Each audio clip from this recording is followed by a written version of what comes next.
We're on Member Speakers Forum, and it's my honored pleasure to introduce AndriCodrescu tonight, who's a poet, author, professor at Louisiana State University, and commentator on NPR. And I just want to remind you, after the speech tonight, we have a reception in the Atwood Blue Room upstairs, and 40 minutes after the speech, we're going to be showing his movie Road Scholar. And after that, I will be selling books, so if you want to pick up his new book, The Blood Countess, you're more than welcome to, and just come see me, I should be around. Without further ado, here's Mr. Codrescu.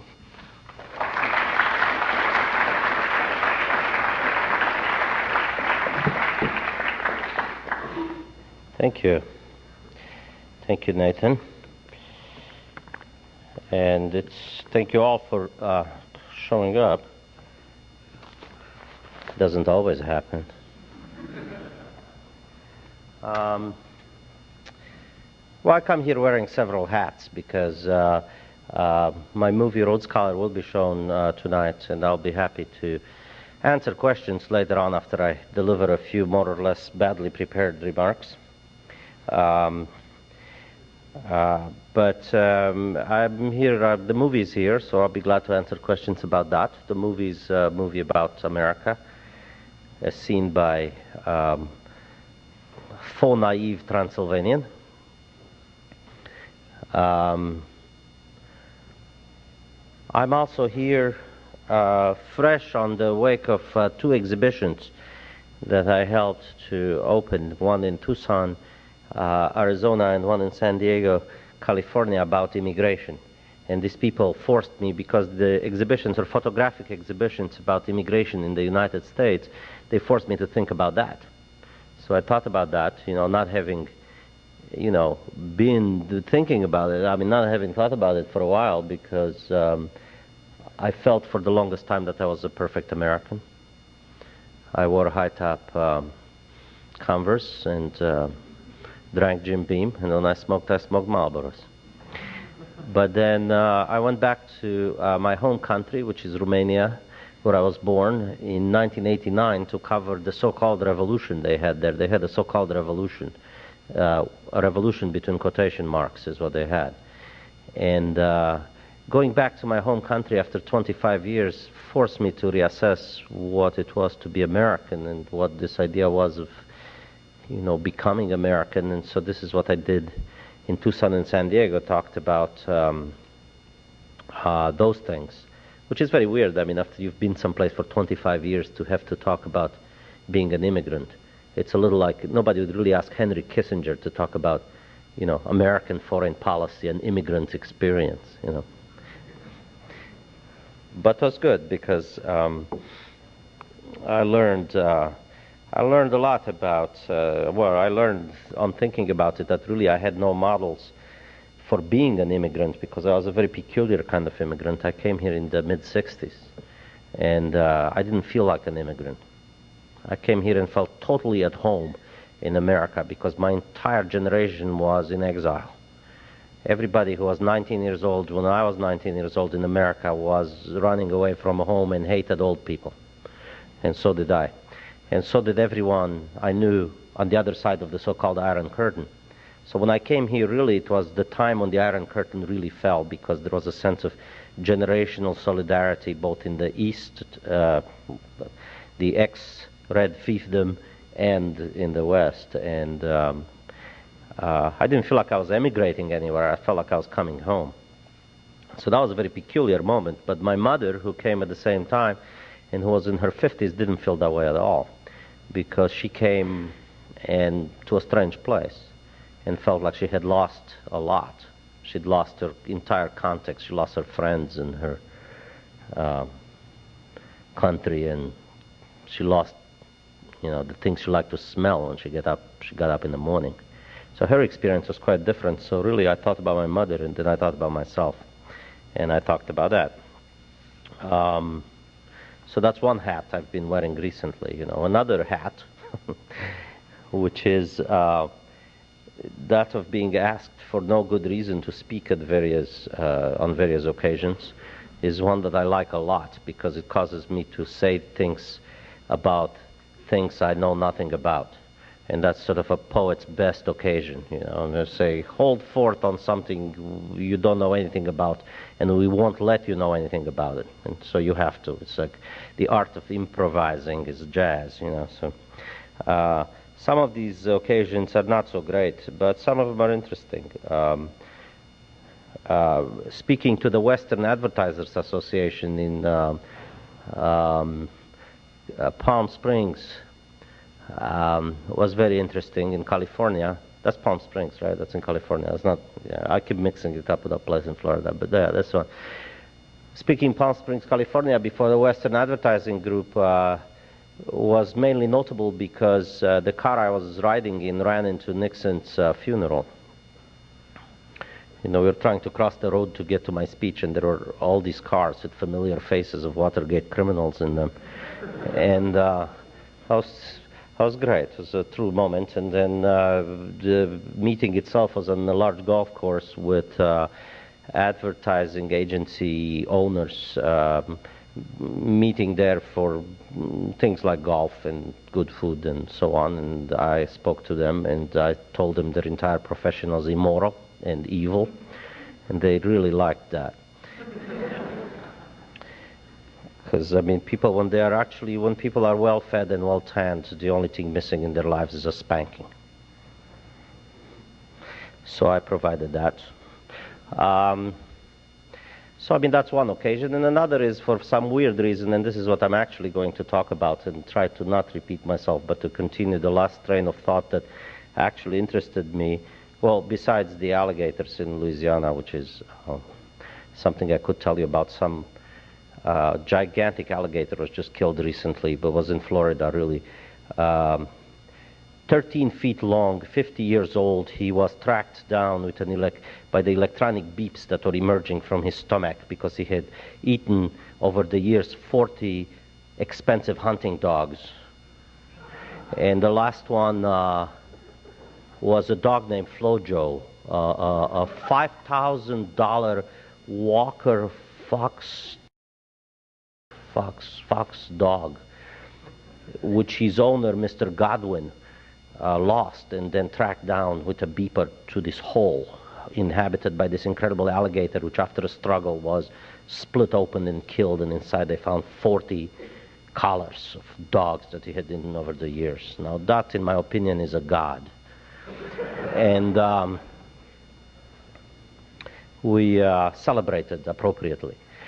Mr. Godwin said about the dogs about the alligator and his dogs that their bark was his dinner bell, which I absolutely loved. Their bark was his dinner bell. So when we were celebrating, we were in a pickup truck in Louisiana driving to a fed dodo to eat some alligator, and crying out to all the people going by in other vehicles, "Your bark is our dinner bell." So I come recently from having celebrated the death of a god, really. There are not many animals like that left. Really, birds will not really terrify a California town. There is no Nessie in the lock. A bear would not topple a TV tower. But here he was, one of the last of his kind. Anyway, that's just a parenthesis. But the other thought that I had that I did speak about was at a digital media conference in Los Angeles, California. I was invited to participate in a panel called Tracking the Interactive Idiom. There's sort of a tracking motif running through here. Tracking alligators with dogs in their belly. And tracking the interactive idiom. Well, it really was a very weird thing to do, to invite me to something like that, because I just recently got online and I don't have a whole lot, of liking for the technology, or technology, period. I'm not quite the Unabomber, and I haven't read the essay yet, although I assigned it to my students. We're going to critique it next week. It's long. But anyway, I was on this panel with a number of industry people who are very active in trying to develop interactive programs, and artists who are creating interactive environments, either text or visual things that, and people who are developing avatars. I'm sure some of you know what those are. The Microsoft is working on all sorts of avatars. Avatars are these representations of yourself when you're in the interactive mode that carry off your commands and learn you, so that they're mostly these little cartoon figures that learn some of your mannerisms and twitches, and they go out there and interact with people and things in the virtual environment, in the virtual city. Eventually, they'll probably be you, but they're not quite there yet. Meanwhile, they move sort of like those Japanese toys in the 60s, but they're not quite. But I'm sure they'll get more sophisticated. But I sat at this digital conference, listening to all these people talk about this amazing notion of content. Everybody kept saying, well, we have this tremendous technology, now what we need is content. And I kept thinking, content? What the hell are they talking about? Not only content, but they were talking about things like the content improving edge and the content improving this and that, and I thought, these people are out of their mind. They're insane. And the reason I thought they were insane is because, first of all, there is no such thing as form without content. Most content, most form, whatever it is, comes from content, and not the other way around, Shakespeare didn't invent this form called drama and then pour some content into it. I mean, here are these guys saying, we have this perfect story. Now let's find some content. Where are the content people? I said, yeah, well, that would be us poets over here at the bar having a little drink. We don't know what you guys want exactly, but we can give you some content, how much you're going to pay us. But I really felt very weird listening to these people talk, about this idea of content, which is to say about the world, because the world is content. There is absolutely nothing that is not content.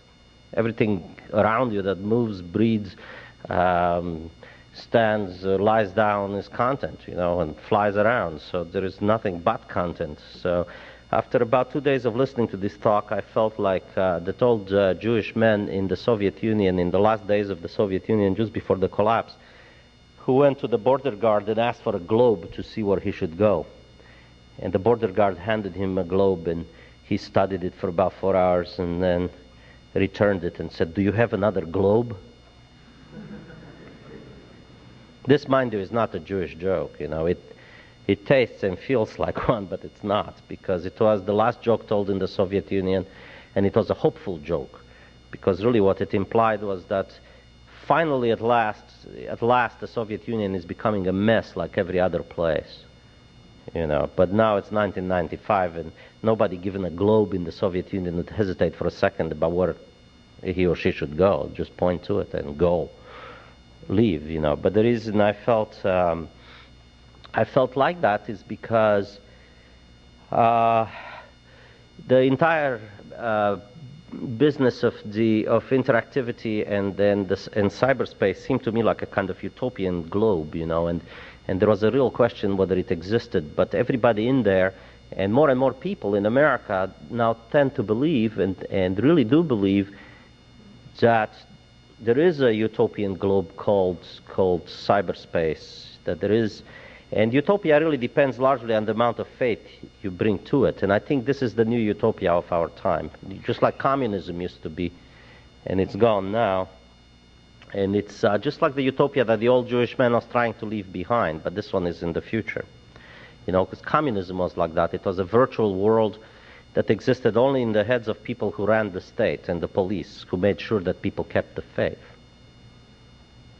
And I have the feeling, I had the feeling at this conference particularly, and I still do, that if cyberspace, may turn out to be a holding tank for a new mass of believers, and they are probably very sincere. But, you know, I have a sort of sensitivity to utopian disappointments, you know, 'cause that's where I came from.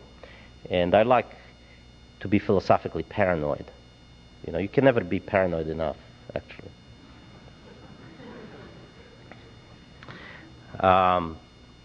It could very well be that, you know, what we're talking about is a whole new rewiring, you know, of human beings for this cyberspace business. And when I kept hearing these grown-ups cry for content, you know, they had the same kind of urgency in them that people have when they cry for a deliverer, for a messiah, you know. They say, you know, we have the forms, the heavenly chip, now send us the content, you know. But it won't happen, no matter how much conceptual sweat goes into these ideas like content betterment. And so, here is what I did and I'll do it for you too. I experimented with a random construction about this kind of business. For about 2 weeks, about 6 months ago, I kept track of mentions of computers and attendant phenomena in newspapers and sometimes on the radio. And I didn't search these out. I just picked them up as they came to me at random. And they were items that passed through sort of the average attention field of a newspaper reader or radio listener and less than average TV watcher. I mean, I'd like to watch more TV. I made a New Year's resolution last year to watch more TV, but I haven't been able to keep it. I'm sure if I paid attention, I would have found a lot more. So here are a few. And on May 23rd, 1995, Dear Abby answered the plea for help from a woman whose mate was obsessed with a computer. Dear Abby, my husband is a junkie and it's ruining our marriage. Sometimes he spends as much as 10 hours a day on the computer. He has gone on from being a handsome, outgoing, affectionate husband to an overweight, uncaring, temperamental roommate. Is there a support group for wives like me, signed Computer Widow? To which Abby responds, typically but also unusually, a counselor can help him face the demon. The counselor bit is typical, but the business about the demon is not. Abby is expressing a widely held but underreported belief that the computer is the devil, or at least his mouthpiece. And I'm not sure I disagree, actually. And if the TV is the devil, the computer is the devil squared, because its interactivity allows for clearing away whatever objections one might have for being tied to one's chair and wired directly into the mass brain. Look at it from the Computer Widow's point of view. The fingers of the man who used to touch her have now become digits good only for the keyboard. His eyes, which used to look at her, are now following little spurts of light on a screen. His feet, which used to move, are now useless. This man no longer has a body and has lost all his senses except one, the eyeball that tracks the trackball. He has all but disappeared. The Computer Widow is too distraught to ask where he's disappeared to. Well, he's in hyperspace, but she doesn't want to go there after him because she too would lose her body and her senses. Like Orpheus descending into hell, she'd need a lot of help. Abby's typical answer will not suffice. There are no counselors for this kind of thing. The computer junkie is quite happy. He is with his own, at the cyber bar in hell, singing interactive songs until they pull his credit. Then even his cyberspace non-existence will cease. Banished from hell. This is true horror, actually. We move on to Thursday, May 25, 1995, when we hear about love at first megabyte from Sherry Winston in an article subtitled, Online Intimacy Has Spread Like a Virus. Notice how clever Sherry, or the headline writer, is. They have gotten a whole lot of interactivity into the mix. A vampire's bite has met the megabyte. Human viruses have become linked to computer viruses. The man-machine is a mix is so smooth you can barely see the wires. And the cleverness continues, paragraph after paragraph, as the writer describes rooms full of people discussing intimate details, which, as she puts it, quote, lovers would not ordinarily share, unquote. She describes these rooms for no more than 23 people as real rooms until she reveals inevitably their virtuality. There is something in the cuteness of that predictable revelation that is more than mere bad writing. Sherry shares with us a current commonplace. Virtuality is really cute. It's just like reality, only better because it hurts only virtually. It's also better because it's more naughty. Notice that these love rooms hold up to 23 people, which is sort of ironic but also titillating because it's an orgy. Sherry wouldn't be caught dead in a real orgy, of course, but a virtual orgy. Hey, the sky's the limit. Long live the imagination. It would be interesting, the imagination being another interesting subject, because it is often said, of course conventionally, that the good thing about artists and so on is this thing called the imagination. You know, now I've been against this thing called the imagination for a long time, and for various reasons, because I've seen it practiced in various ways. Now the imagination, which is many things, is something extremely malignant these days, and I can explain that later if you ask me in the later. But I think that the entire fight of writers and artists and poets right now is to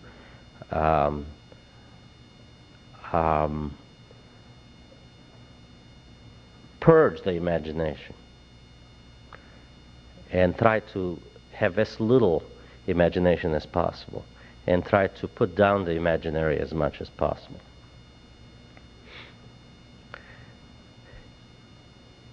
It will be interesting too to compare, well, I'll talk about it if you insist. I know this sounds... It would be interesting to compare the net with familiar versions of the afterlife too. Is it hell or is it heaven? What they do have in common is a suspension of time. If you're dead, it doesn't much matter, but if you're alive, the suspension is actually theft. Your time is being suspended. It's stolen. And are we witnessing a massive extortion of time? The computer widow was a modern version of the Talmud widow. The study of the Torah absorbed all the Talmudist time. All he did was study, study, study the little windows in the Bible that led to other equally opaque windows. The Talmudist was well respected because his continual study ensured an afterlife for the whole family. But now that the whole family is flying from window to window, the afterlife is here. In the future, who'll do the cooking and the washing? Thank God for the third world. On May 22, 1995, the New York Times, under the heading Digital Commerce, broke the bad news that, quote, innovation appears to be a scarce commodity. How will multimedia's new talent emerge from the interactive ooze? I sort of like the idea here that talent is like life born out of ooze, O-O-Z-E. But also the assumption that new talent for the intermedia must of necessity come from the ooze of the multimedia itself, which is doubtlessly true because it answers his own question. The talent that is lacking because it hasn't yet been born. Multimedia users who speak its idiom are too young to have left the ooze to innovate. And the New York Times goes on to scoff at the current glut. This is something else that was going on, which was a lot of CD-ROM business. A lot of CD-ROMs were being sold, and the Times called this multi-millions of dollars spent on mediocrity, which was doubtlessly true. But of course, you know, why should the multimedia be any different than the unimedia, which right now spends billions on mediocrity? I mean, that's not a real argument. But if the interactive idiom is indeed just an idiom, you can be mediocre in it just like you can be mediocre in English. But if the interactive idiom is not just an idiom, but several, a kind of multi-idiom, then you can be a multi-idiot, which is a new thing. All right, a few more examples. I'm skipping over some of these newspapers since they're old.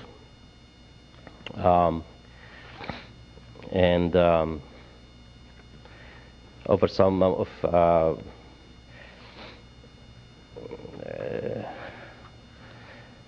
okay, and really just use one last example here of a random news item. On May 28, 1995, James Mayer of Newhouse News Service writes under the heading, "Cyberspace cultural clash spawns ethical boundaries, that millions of settlers are coming to the internet, bringing with them a clash of cultures. The questions raised are," he says, "should sexually explicit material, hate speech, or other potentially offensive stuff, such as bomb recipes, be controlled, or is control possible in an electronic world with no boundaries and no central authority?" Unquote. Another question, how can we protect our privacy in a rapidly expanding information universe? And how do we balance anonymity and responsibility in a world where people can go anywhere, be anybody, and say anything? Can cyberspace survive commerce? Can it survive without it? How long will there be before there is a billboard every few yards on the information superhighway? Mr. Mayor then reviews a number of proposals before Congress dealing with these issues and concludes that in cyberspace, quote, there is always another frontier because it expands with the population. It's not so much the final frontier as it is the endless frontier. Mr. Mayor's metaphors interest me because they come from my neighborhood. Immigration, the frontier, expanding borders, limits, and the legislation of these things is an area of great interest to me in the real world because I'm an immigrant, a border crosser, and a traveler. But what do these things mean in the virtual world? I became quite suspicious of the use of this sort of metaphors when I heard that Newt Gingrich supports the wide use of computers. He would even offer a tax credit to ousted welfare recipients so that they can buy a computer and stay home, instead of digging the streets, I suppose. In practical terms, his contract with America is really a contract with the suburbs. Ideally, right-wing Republican America would be a series of small communities linked by computers. The cities are conspicuously missing from this map. I have always suspected that at heart, this country's right-wingers would like to throw a ring of fire around the cities and would help them to self-destruct because, after all their enemies are in the cities: liberals, Jews, Negroes, immigrants. How much better if the actual cultural laboratories of the cities could be replaced by the babble of virtual communities exchanging Christmas greetings and stock tips. The real American century would thus be replaced by the virtual American century, a bloodless and gutless place where even wars can be fought from a distance from your home computer without once seeing the face of your victims, but seeing rather the happy faces of Techne, the always smiling virtuality. And clearly that's coming. You can just sit at home and be drafted and throw your own bombs, wherever. And so these are some of the questions, and then there is a little treatise on language here, which I will not either read to you or paraphrase because I forgot what it's about. There's nothing worse than reading your own words as if you're reading books in a foreign language. But really I started talking about a number of hats, and you know, I was hoping to present you with some of them, and another one which also can be a subject for questions if you are interested is the fact that I edit a literary magazine called Exquisite Corpse, and in it my editors and I publish what we think is the best active literature in America, and I'll be glad to tell you why I think that and what it is we publish as well. And if I forgot anything, it's because there is only room on my hard disk for so many things. I was told by linguists that you can be bilingual, perfectly bilingual, but if you are learning a third language, it will push out one of the others. This apparently seems to be, you know, although it doesn't take into account the exceptions, like my friend Gabriel, who speaks 6 languages very well. So let's talk. Any questions?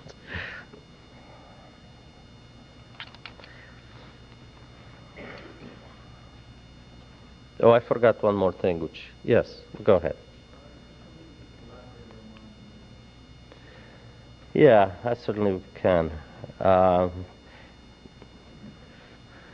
Well, this business of the imagination really has, for me, its beginnings in Eastern Europe, where I started out as a poet. When the state controlled everything, the publications of everything, the publication of poems, the publication of essays and literature, and controlled the opposition very strictly, we learned to speak a very oblique language in order to talk about things that are forbidden. And so writers, quite unfairly in Romania and in Eastern Europe in general, carried on the burden of speaking for the entire society through the means of a very rich imagistic language, through metaphors of various kinds that were partly local and talked about local conditions, but were also in some ways universal. It made for a very powerfully poetic and interesting literature throughout the 60s. In the 1970s, it turned out that, well, really toward the end of the 1960s, it turned out that the communist state was quite comfortable with this literature of the imagination and really had no problems with it. And you could publish anything you wanted to as long as there was no direct speech. So there came among the writers this urge for a realism, and this was not social realism, but for a documentary urge to speak as closely and as accurately as possible about what one was seeing and observing under the real conditions. And that kind of literature became very dangerous. This was a further level of dissident literature that the state really did not like. Now, when I came here, something else, quite something else was going on, which was an inflation of speech on all levels, a tremendous inflation of newspaper and television and media speech, and also an inflation of speech by writers themselves, a lot of writing, that is. And the writings of the Eastern European writers were received, as sort of works of the universal imagination, when in fact they were actually trying to escape it at that time. And well, to make a long story short, really, it seemed to me that America too, our primary language in America was and it is more so every minute, is images. That the language that we understand is the language of images, and images are very different than the old poetry ways of speaking. And though the images of poetry are different than the images of television, but still the main language was imagistic for everything. And so it seemed to me that what I could do, and some of my contemporaries were doing, particularly in the New York poets, was to speak pretty much of the things around them and cut out, the imaginary as much as possible, because reality itself was in danger and was threatened by the assault of television imagery and by the assault of the poetic, quote unquote. The poetic, both as we know it here in poetry and this, the mid-60s stage of Eastern European poetry provided or showed. And I'm not making a whole lot of sense here, but it's probably the same urge, though, I would say, that is causing a hunger for documentary film, for instance, now, as opposed to the endless, predictable narratives of Hollywood and dramas on television. Did I roundaboutly get at it?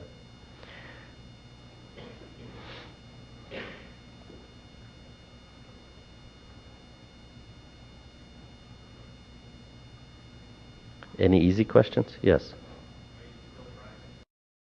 No, we gave that car back to those guys from Jersey who leased it to us. The Cadillac is back. I only drive for art.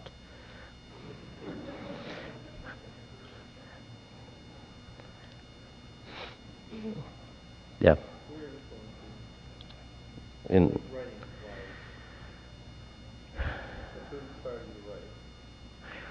Well, nobody really inspired me to write. I began to write out of spite. They made me mad, so I wrote. I had a teacher in 5th grade who gave us an assignment to write a poem about sounds animals make. And I wrote a perfect stanza about a frog. And the kid downstairs tried to buy it from me for an enormous amount of money in those days, Romanian money. And I didn't sell it to him. So that was the beginning of my literary integrity. But then when I went to class, they gave him the first prize for the best poem anyway. And then I started to write out of spite to show him. There are worse reasons, you know. But literary influences, I don't know. You know, I really, it's one of those questions I can't really answer. Yeah.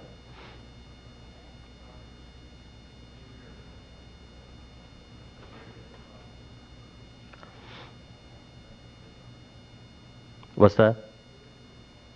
Yes.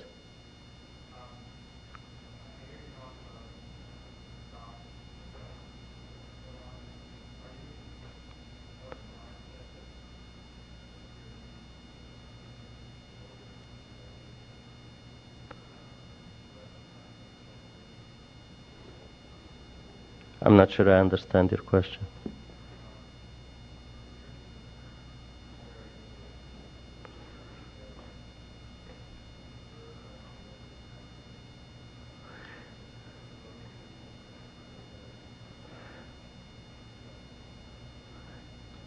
You mean what's happening in the cities as opposed to what's happening in the South, in the rural South? Well, I'm not quite sure what you asked me, but I've lived in a number of places, and I think I found New Orleans to be the place where I really want to live. You know, not because it is, it's certainly a, you know, statistically awful place. You know, we have the worst police. I think we just have the best, worst crime, the best murder rate, or the worst murder rate, however it is. We bypassed Washington, D.C. and so on, and certainly the city is not culturally, they think that Mardi Gras is all the arts that one needs. And so there's no money for that sort of, for other sorts of things. But it is, it's made to my size. It's a city built before cars where you can go places, and it has a cafe life. And it's the wettest city in America. We get, I don't know how many hundreds of inches of rain. So I'm not, you know, I really can't tell you. I think I've infected everybody with awkwardness. Yes, go ahead. Why is the corpse exquisite? Well, Exquisite Corpse, the journal takes its name from a French collaboration game that the French surrealist poets and artists like to play. Any number can play. If you are writing a poem, you write a line and leave a word and fold it so that the next person can see it but for the word, and then you pass it on, and they start at the word and they write a line and leave a word and fold it and pass it on, and when you are finished you open this and you get this amazing X-ray of the collective mind. And with a drawing it is a squiggle that you leave, and so you can create a work, a squiggle that suggests what it is. And so I named the journal that because every literary, well, every journal, really every newspaper is in fact an exquisite corpse, because you put certain things together next to others somewhat blindly in the attempt of making, and you end up with a product that's unlike anything that you put in there. But of course there is some irony in that too, because it refers to American culture or American literature being a corpse albeit somewhat exquisite. We try to eliminate the word exquisite, just call it a corpse, but our contributors and subscribers protested. So why bother at all? Why bother? Oh, because I like still poems and stories, although they are somewhat, most of them marginal and ineffectual in the general thrust of things. But and there is also some comfort in thinking you're dead. I always found that extremely comforting. Just about now, yes. Why did you take us to American literature? Well, I think it's a corpse. Maybe it's less of a corpse now than, well, no, it's plenty corpsey.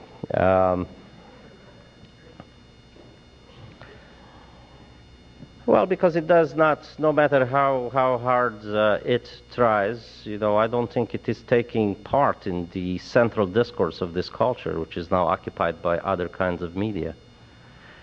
And I think that much of, even the best, whatever that means, poetry and fiction, even written directly to take on issues, central issues to the culture, don't make it there because the middle and the center has turned its back to them.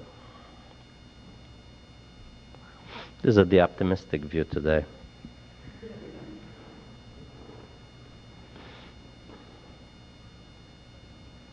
Yes. You seem to be sort of in between person, Romanian, American, population. Can you explain what the benefits are of being an in between person? Well, the benefits are that of being, well, I'm not sure about the in-between person, I like to think of it as really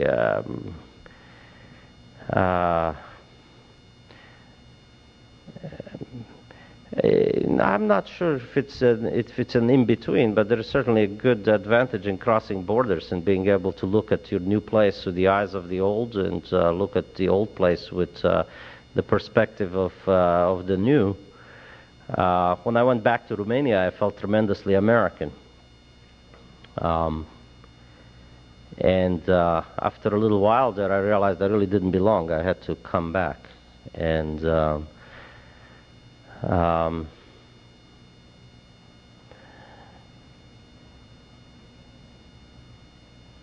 I think it is, you can't be an artist if you don't cross borders. You have to. And in fact, I advise everybody to leave home and to go away to some place where they don't speak the language and live in it for 10 years or so, because a new language is a whole new perspective on the world, and you need it.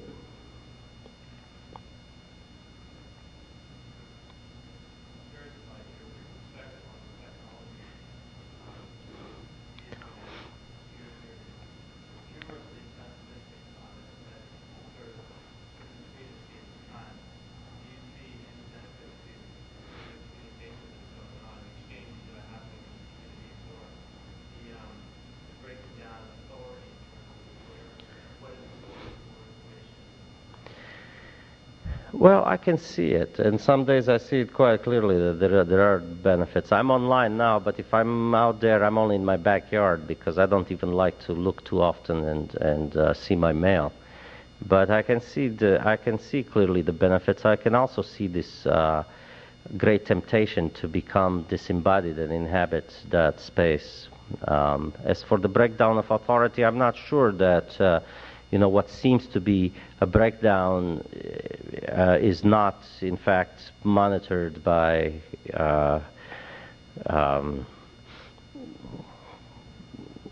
other organizing forces inside. I mean, I'm not sure how anarchic that system really is, or indeed if it is a system, how decentralizing it really is. Or whether that's an illusion and really everything is much more closely watched than we think.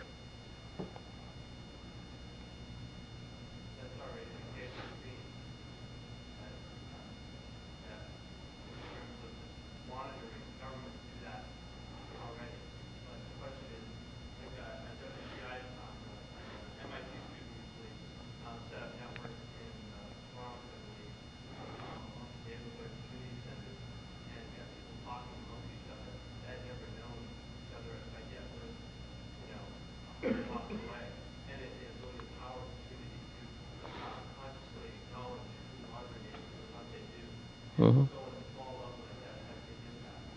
Mm-hmm. Mm-hmm.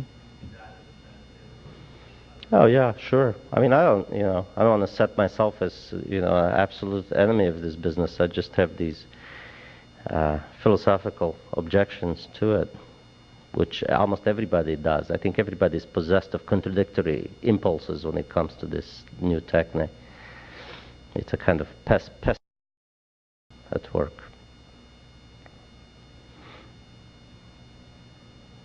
Well, anything else? Yes. Oh, what we publish in the magazine? Well, mostly writers who send their works in, and some friends of the magazine who've been publishing in there for the past 12 years. We've created something of a corpse community. People who've caught on to the tone of the magazine and really write in it and for it, and this is something that has some living power because it keeps happening rather miraculously. Poetry, stories, some art, a great many letters, some polemics. We were sued twice, which is not bad for a little magazine. The pleasure of it really is that I think the only difference between Exquisite Corpse and some other ones, and this is probably less distinct now than it was a little while ago, is that we try to approximate in print the kind of occasional honesty that people reach in a bar at midnight when they talk about other people's work or their own. And so maybe we got to about 1/4 of that. But otherwise, it's probably what some people called it, a very lively magazine. And we also have been insulted, called the New Yorker of the avant-garde.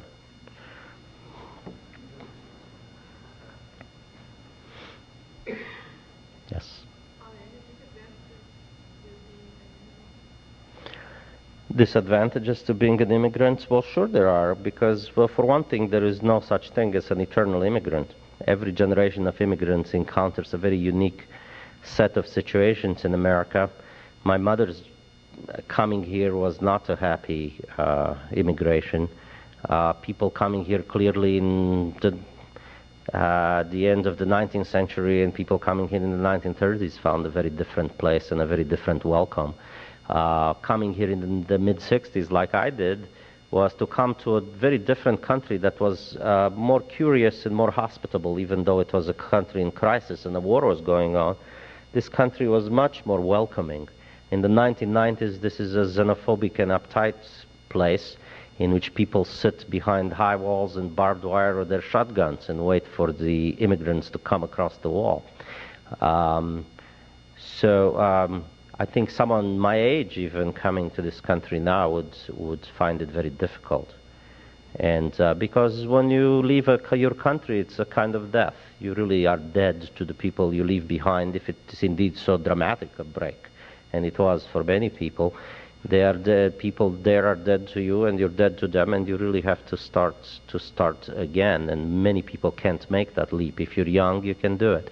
If not, you'll always live in an imaginary country in your head at least part of the time, and you'll never feel home here.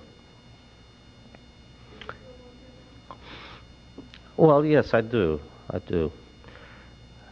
think I came at the right time, and I wasn't immigrating to a country. I really didn't feel like I was coming to a nation state. I felt like I was coming to an idea and to a time and the generation, and I really didn't feel. The whole idea, right now you hear a lot of this sort of jingoistic rhetoric from politicians about the greatness of America, the nation state that welcomes immigrants. And these are usually the same people who tell you, let's restrict immigration and keep people out, And that kind of rhetoric sounds very similar to the utopian version of the American idea, but it is not the same, because there is a kind of utopianism here in America that's very ingrained, and that's really religious, and it's socialist, and it's anti-capitalist in an amazing way. But most immigration in this country has been Most immigration has been for the interests of capitalism. It's for the demand for labor. And really, if the majorities had any say in it, there would have been a lot less immigration. And so it's a funny paradox that on the one hand, you have really people coming here not because America is so welcoming and great, but because there is a demand for labor, and then you have people do come here because they believe in the utopian vision of America, but it's one that is paradoxically marginal. Yes. The Blood Countess? The Blood Countess is a novel I wrote about a very cruel 16th century Hungarian countess who is alleged to have killed young girls to bathe in their blood to keep her good looks. And to be immortal, maybe. These are all the stories about her, but she was very complex and perverse, certainly. Woman who lived in the middle of the 16th century, which was a time of great discoveries of various kinds, and the beginning of the early modern age, and the beginning of what in Europe, in Central Europe, of nationalism, a time of great fight between the new Lutheran faith and the Catholic Church. And the book really projects this figure against this background of change. And it's two stories: the story of Elizabeth Bathory, the Blood Countess, and the story of her contemporary descendant, Drake Bathory Kerestor, who goes back to Hungary he left in 1956 and runs into manifestations of his ancestors, which have now come to life in Eastern Europe in various forms, bloody forms. So it is, the book is very, it's dark in a way, although it's also a comedy in some other way, but it's definitely a 10 on the Bob Dole scale of sex and violence.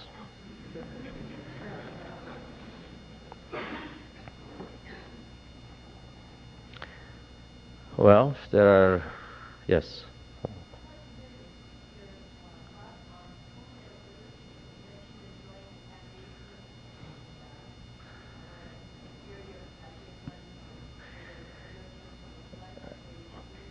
Oh, well, yeah.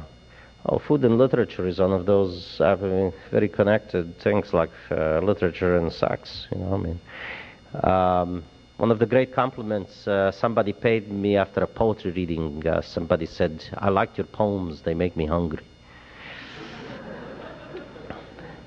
And we have a food secretary in my poetry classes. We always keep track of all the food in the poems, so that when the class is over, we have a party where everybody brings the stuff. Of course, once people know this, they put all kinds of weird food in their poems. But of course, I always put food in the works, and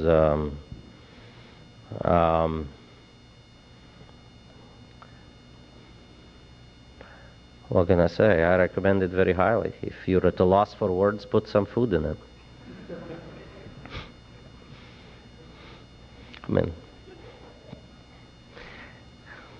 There's a lovely little passage of Salvador Dali's about garlic, where he says he's making a comparison of garlic and El Greco. And he says El Greco was this. No, I think actually he makes a comparison between El Greco and the snail. And he says, and makes a comparison of garlic to Spain. He says, El Greco was this insipid Italian painter who came to Spain and absorbed all her mystical essences the way snails absorb garlic and became great.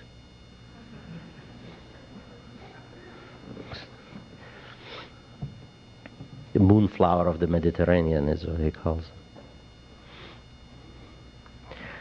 All right, well, if there are no more questions, I hope that you stay for the movie and we'll see it if you haven't seen it yet.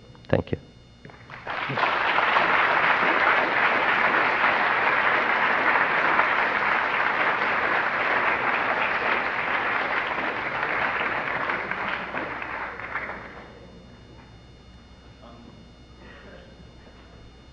Okay, thank you for coming. If you want to talk to Andre, we're going to be upstairs in the blue room for the reception, or you can talk to him after the movie. We'll show the movie at 8:40 in Jefferson 320, so I hope to see you then. Thank you very much for coming.